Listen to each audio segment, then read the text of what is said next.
এই উম্মত তো এক নেকি দিয়া জান্নাতে যাবে। কয় নেকি দিয়া? একটা নেকি দিয়া জান্নাতে যাবে এই উম্মত। অন্য উম্মতের কথা জানি না আমি, এই উম্মত এক নেকি দিয়া জান্নাতে যাবে। নবীর একটা আদর্শের কারণে জান্নাতে যাবে। সিরত মানি আদর্শ, আর এটা আমরা কদমে কদমে মুহতাজ।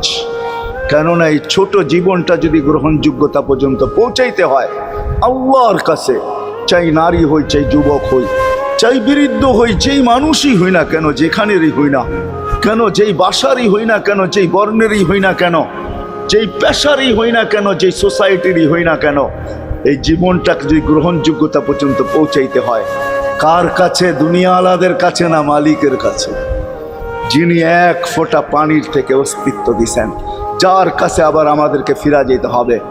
পালানোর কোনো সুযোগ নাই। এই জন্যই কোরআন আমাদেরকে বোঝায় আইনাল মাফার। আল্লাহ বলতেছে কোথায় ভাগবে তুমি, বলো কোথায় ভাগবে? কবির কথাই সত্য, যদিও নাকি পালাও তুমি আকাশেতে লাগিয়ে সিঁড়ি লাগাও, যদি আকাশে চলে যাও তো আল্লাহ বলে তোমার বাগার কোনো সুযোগ নাই। কেননা ইল্লা বি সুলতান, ওইখানেও আমার রাজত্ব, এইখানেও আমার রাজত্ব।